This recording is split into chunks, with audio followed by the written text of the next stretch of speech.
Good morning. Good morning to everyone. I had a little bit of a different subject that I wanted to talk about for our group today, and it's still within the mastery of the middle, within the theme of what I always talk about. But this morning, I wanted to talk about something that has been coming up in a lot of conversations of late, and it's the differences between where we need to focus our attention as entrepreneurs.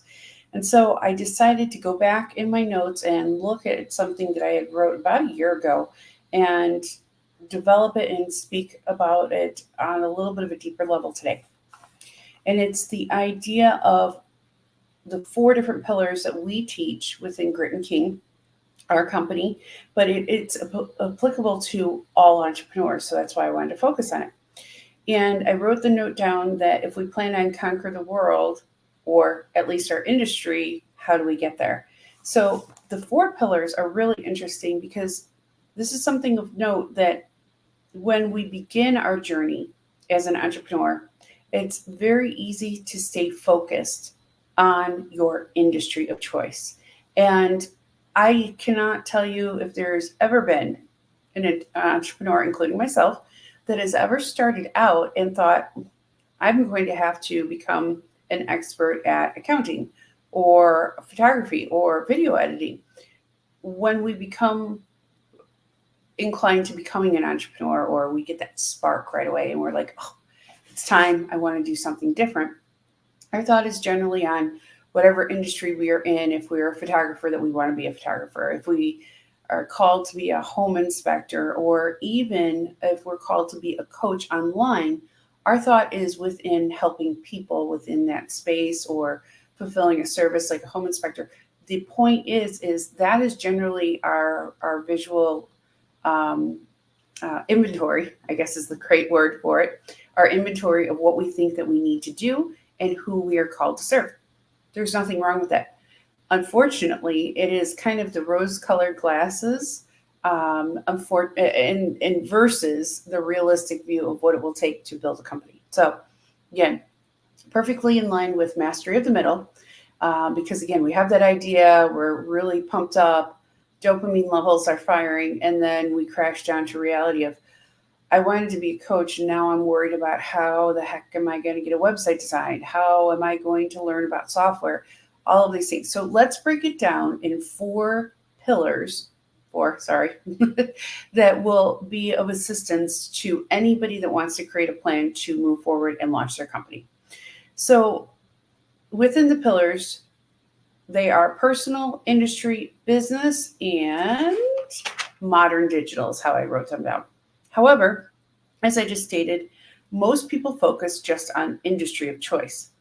Again, there's nothing wrong with that. That is exactly where we need to be focused, because if we do not have expert status within our industry, then it's going to be a very, very big uphill battle to get to where you need to go.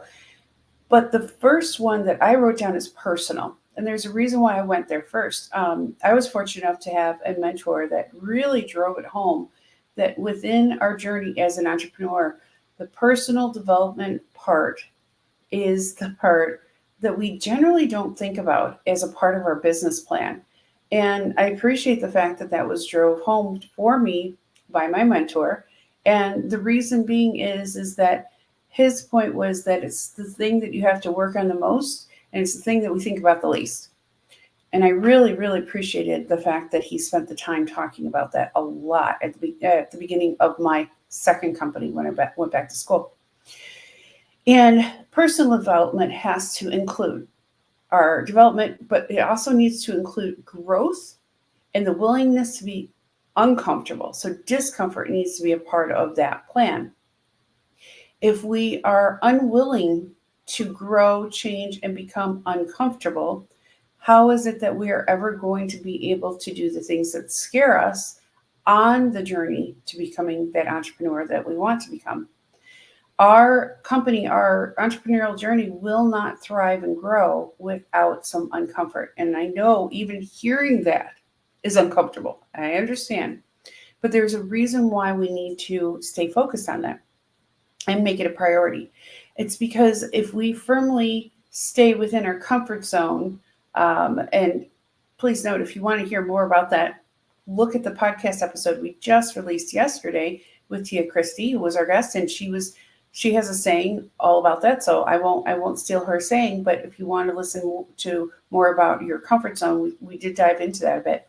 And I've always believed, and this is something that I brought up, was the fact that our comfort zone was built to make us feel safe, and that's why it's there. However, it is the first area we need to look at to clean up and to really take a deep look at, because that comfort zone that makes us feel safe and comfortable, it's not necessarily help push us ahead in our journey. So it is a wonderful place to start. It's very uncomfortable for all of us. No one is immune to that discomfort, but it is a very good place to begin for the reason that if we start with our uncomfortable position within our comfort zone and really looking into it, a lot of times that is where we need to do a lot of work, all of us, absolutely all of us. And if we're unwilling, it's very, very difficult to get ourselves to do the thing that we need to do to get to the success. And in fact, a couple of years ago, there was a saying that I was given, and it has been the thing I think of every single time I get uncomfortable, that what I need is normally right on the other side of what I fear. That generally pushes me nowadays to do the thing I'm uncomfortable with, because I know what I actually need, desire, require to get to the next step is right on the other side of that fear. So I visually think of walking through a door into a very crowded room, and I'm uncomfortable, but I remind myself, in that room, the answer is there. Inside of that room, what I need is right past the door. And the door is my uncomfort. And I've had to do that. We all have, where we've had to walk into a business conference or an event where we know that we may actually have no context in that room, or never, that we do not know the agenda of what's going to be accomplished that day. We've all been in that position, and we walk through the door. To break it down, that's pretty much what we have to do with ourselves. And to get past the discomfort is to walk through the door. And I know that sounds so much easier when I say it versus when we need to do it. But really, it needs to become a 1, 2, 3, go action. So I would advise anybody to really take a look at your comfort zone and to make note of our cycle of stress that kicks in, and what do we revert to when we are uncomfortable. Those are great places to start. And again, there's thousands of books, there's thousands of seminars, there's amazing coaches out there for all of these subjects. But what I'm talking about is really the discomfort that we need to be willing to go through. Again, industry is my second one that I wrote down. And again, most people start there, stay there, and think, this is what I want to do. I want to be the best coach in this area. However, there is a lot more that goes with it. That is something else, too, that we need to be focused on as well. As in, for example, many years I was a hairstylist. As a hairstylist, I could have stayed a generalist, but in order to become an expert or a specialist, I had to pick the areas that I loved, the areas I knew I could make money in, and the areas that I could thrive in and become known for. That was my way of becoming more of an expert in that industry. I became a specialist in certain areas, and then that was what I worked on to be known for. That's how I kept increasing my worth, expert status.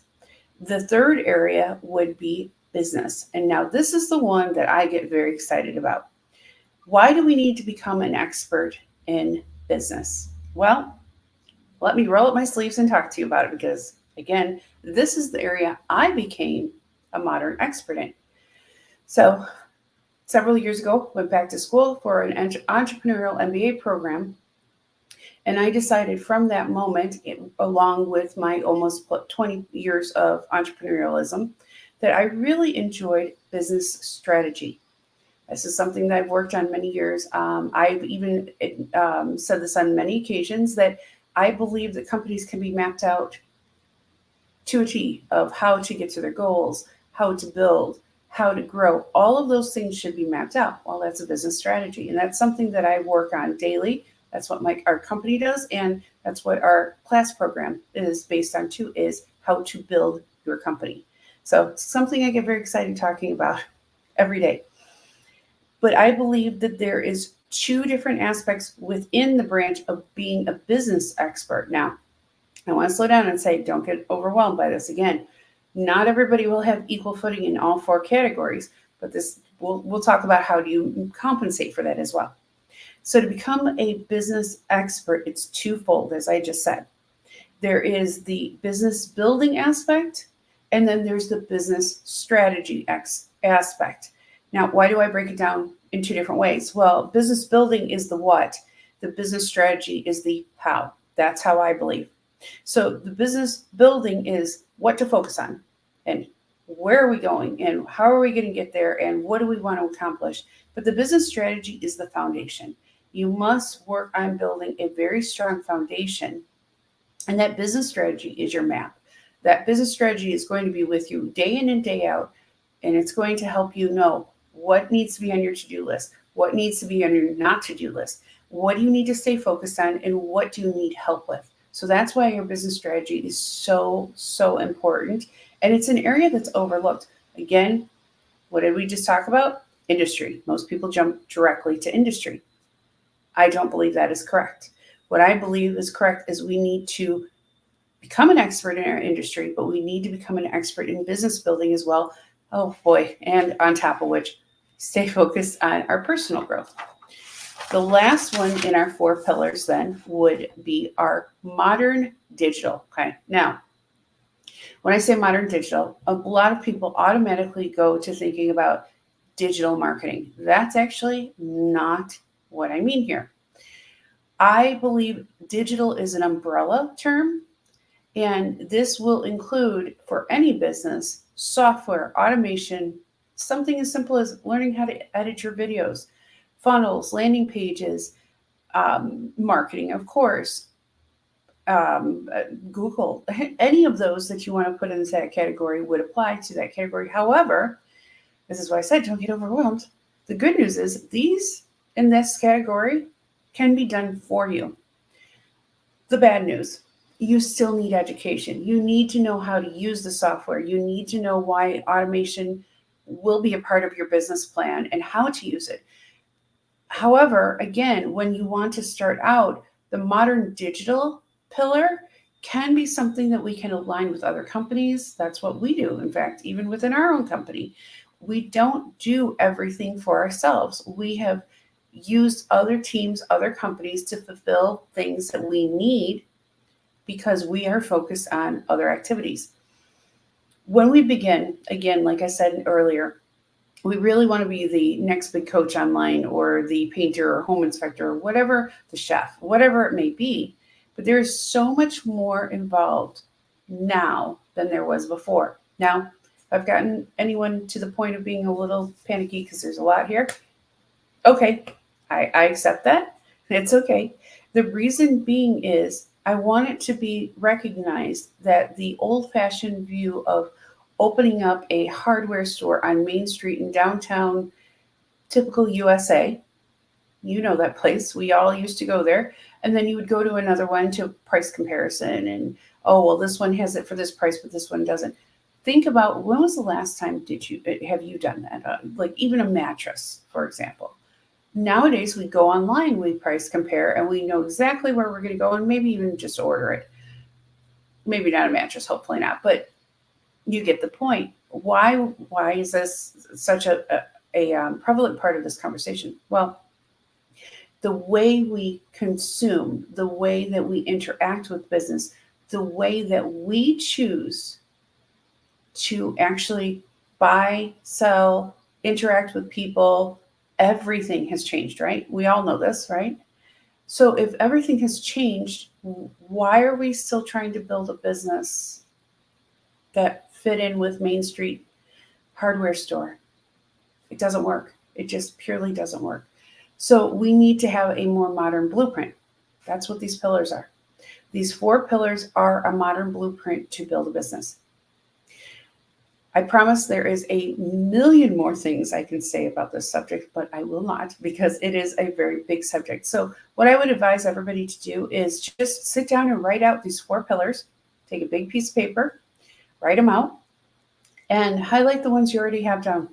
Highlight the ones that you need to work on, and highlight the ones that scare you.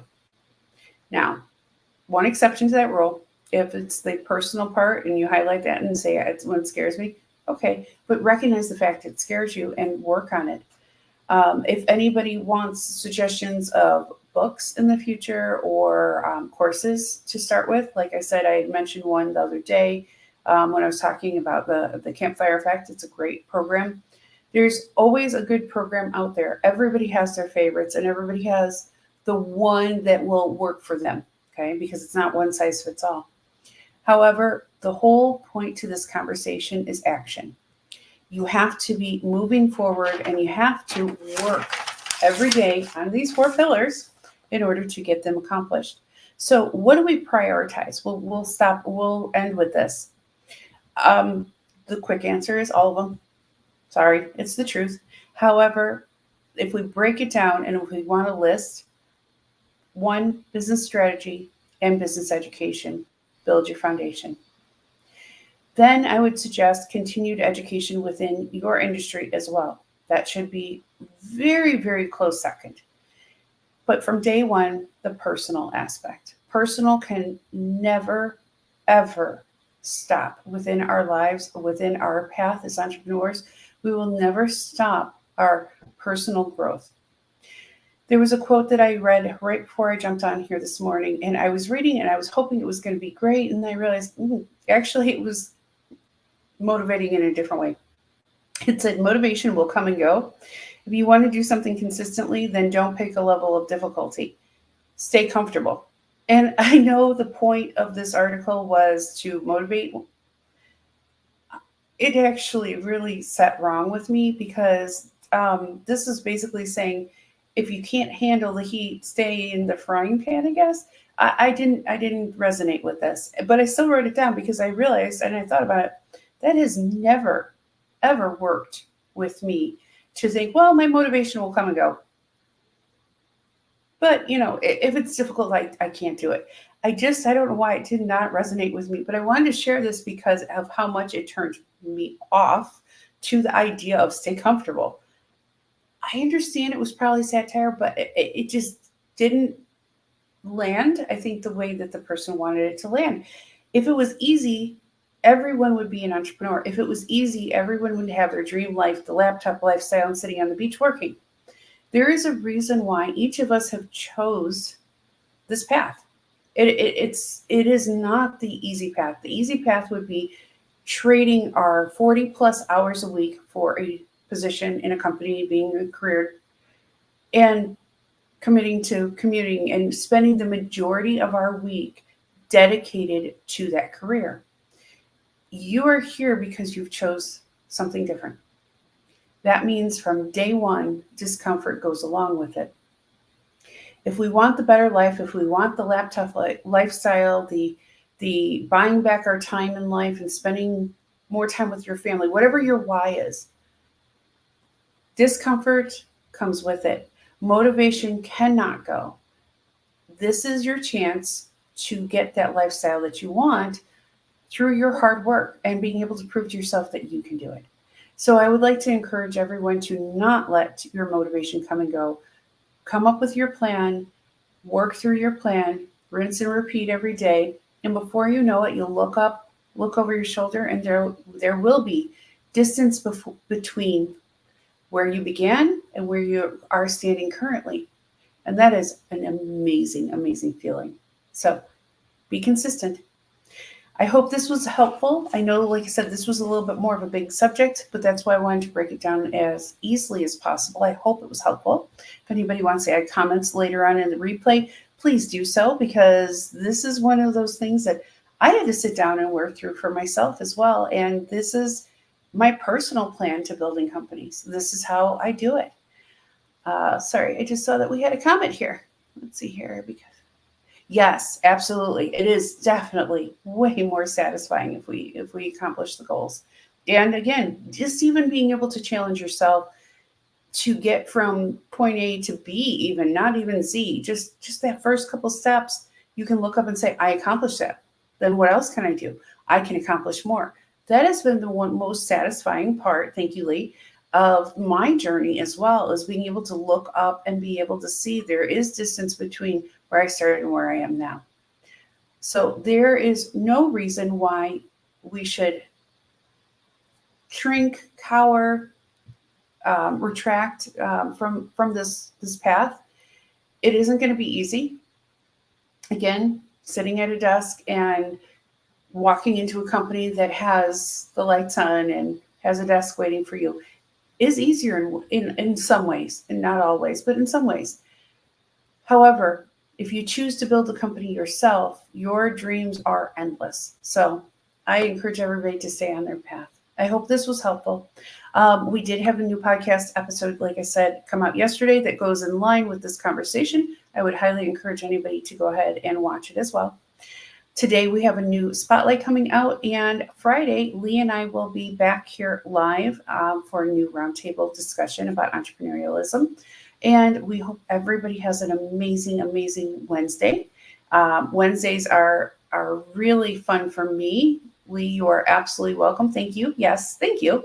I do think this is great information. I think it was a lot, but I think it will be very helpful for the right people to hear it. The right amazing women in our group. But please, by all means, jump in, comment on the replay, and we will be back on Friday. I hope everybody has an absolutely amazing, amazing Wednesday. Go out there and make your plan, build your map.